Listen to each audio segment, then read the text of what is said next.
조지 알버트 코우 생애. 조지 알버트 코우는 뉴욕주에서 감리교 목사의 아들로 태어났습니다.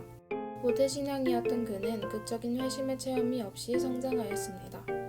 그는 성장하여 로체스터 대학교에서 생물학을 전공하였고 1884년에 수석 졸업을 하면서 역사 안에서의 인격적 요소라는 졸업 연설을 하기도 했습니다. 이후 코우는 보스턴 대학교 신학부에 입학해서 신학 공부를 하게 되었습니다. 이때 그는 정통주의 신학이 아닌 경험적 데이터를 연구하는 자유주의 신학의 노선을 따르게 되었습니다. 1891년에는 보스턴 대학에서 철학 박사학위를 받고 일평생 교수 생활을 이어나가게 됩니다. 그의 인생에 있어서 아내 사라 노홀랜드를 빼놓을 수 없는데요. 그녀는 피아니스트이자 코우의 학문적 동반자였고 음악 친구였으며 영적 자극제였습니다.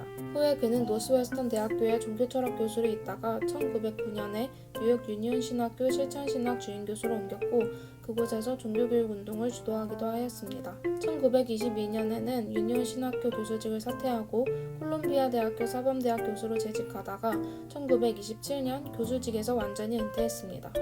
아내와의 사별 이후 코우는 재혼하지 않고 평생 저술 활동에 몰두하다 1951년 11월 9일 90세를 일기로 생을 마쳤습니다. 코우의 배경 20세기 초반 상황 1896년부터 1920년까지 미국은 제국주의, 진보시대, 세계 강국으로 부상한 미국에 초점을 맞춰 얘기할 수 있습니다. 1899년은 미국이 전통적인 쇄국 정책을 버리고 국제사회로 발을 내디딘 해라고 할 수 있는데 스페인 아메리카 무혈전쟁을 통해 외교 정치에 큰 파급력을 얻었기 때문입니다. 스페인과의 전쟁은 미국에게 세계 정책으로 문을 열어주었으며 제국주의라는 새로운 길로 인도했습니다. 이 흐름으로 1900년에 하와이가 미국 영토가 되기도 했습니다. 미온적이었지만 1905년에는 루즈벨트 대통령이 러일 전쟁을 중재했고 윌슨 대통령은 일본이 중국을 침략했을 때 단호하게 중재하며 중국에 대해 실질적인 협정을 추진하는 등 세계를 바라보았습니다. 진보주의를 간략히 정의하면 당시 사람들의 마음을 지배하고 있던 자만심에 가까운 낙관주의로서 경제적, 정치력의 팽창으로 말미암은 것이라 할 수 있습니다. 루즈벨트는 진보주의에 커다란 공헌을 하기도 했으며 광대한 땅에 엄청난 자원, 그리고 여러 대통령들의 뛰어난 지도력은 20세기 초에 살던 미국인들에게 진보주의의 물결을 즐길 수 있도록 하기에 충분한 것이었습니다. 1914년부터 1918년에 발발한 제1차 세계대전에서 연합군이 승리하면서 미국은 좋은 평판을 얻었고 이를 통해 미국의 역할이 확고해지게 되었으며 세계의 강자로 떠오르게 되었습니다. 이 시기의 종교 지도자들은 앵글로색슨 문화 유지와 순수 기독교 유지를 걱정했고 이 시대의 교회의 책임에 대해 관심을 갖기 시작하였습니다. 제1차 세계대전은 사람들을 연합하는 데에 도움을 주었으며 사회적 반응에 책임을 져야 한다는 암시를 주었습니다. 이러한 20세기 초의 배경을 통해 우리는 코우의 사상의 바탕에 사회와 문화, 종교, 정치적 기류가 깔려 있음을 확신할 수 있습니다. 조지 알버트 코우의 교육사상 코우의 기독교 교육 목표는 바로 하나님의 민주주의의 실현이었습니다. 다른 말로 하자면 개인의 변혁과 사회의 변혁입니다. 코우는 이를 실현시키기 위해서 전통과 변혁의 균형, 사회화와 가르침의 균형이 필요하다고 보았습니다. 코우는 전통과 변혁이라는 두 목적 중에서 변혁에 초점을 맞춘 인물입니다. 하지만 여기서 유의해야 할 것은 분명 코우가 전통을 완전히 부정한 것이 아니라는 점입니다. 교육 목적에 있어서는 전통을 희생하는 대가로 변혁을 강조했지만 교육 과정에 있어서만큼은 전통과 변혁의 균형을 유지하는 것이 중요하다고 생각했습니다. 코우는 인간을 철저히 사회적인 존재로 이해했습니다. 그 때문에 인류에게 공동체는 아주 근본적인 의미를 가지며 인간은 서로 함께 사회 재건설과 향상을 위해 협력할 때 비로소 그 존재에 의미가 있는 것이라고 보았습니다.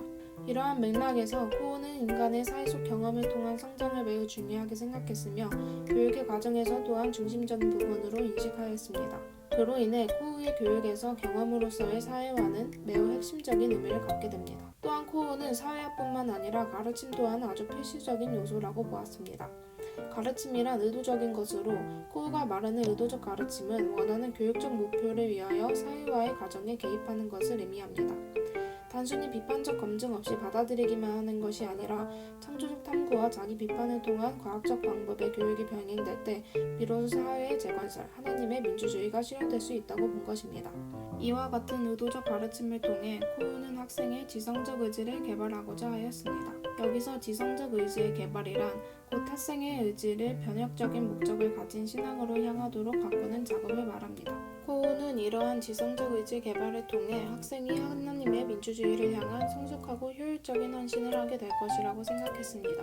그의 교육 목표는 하나님의 민주주의 실현, 곧 개인의 변혁을 통한 사회의 변혁이었으며 이를 실현시키기 위한 방법으로 가르침과 사회와의 균형을 통한 의도적 가르침을 제시하였습니다.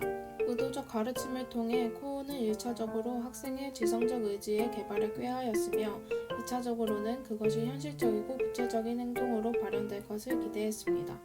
그리고 최종적으로는 그러한 개인의 행동이 보여 결국 하나님의 민주주의 실현이라는 사회의 변혁이 찾아오게 될 것이라고 본 것입니다. 코우 교육 사상의 예화를 들어보겠습니다. 학생들에게 마태복음 25장 40절 내가 진실로 너희에게 이르노니 너희가 여기 내 형제 중에 지극히 작은 자 하나에게 한 것이 곧 내게 한 것이니라에 나오는 예수님의 교훈을 가르쳐줍니다. 만약 전통적인 체계를 따르면 지식 전달에서 끝이 날 것입니다. 하지만 코우는 여기서 그치는 것이 아니라 학습자 모두가 거리에 나가 도숙자 급식 봉사, 연탄 나르기, 요양원에 가서 어르신 말동무 해드리기 등 실제로 봉사를 하며 말씀을 실천해보는 경험이 중요하다고 본 것입니다. 주입식 교육에 그치지 않고 학습자가 직접 불우이웃을 돕는 경험을 해본다면 경험을 통한 가르침은 학생들의 생각과 행동을 변화시켜 코우가 목표하는 사회의 변혁을 이끌 수 있다고 생각한 것입니다. 지금까지 코우와 그의 교육 사상에 대해 알아보았습니다. 시청해주셔서 감사합니다.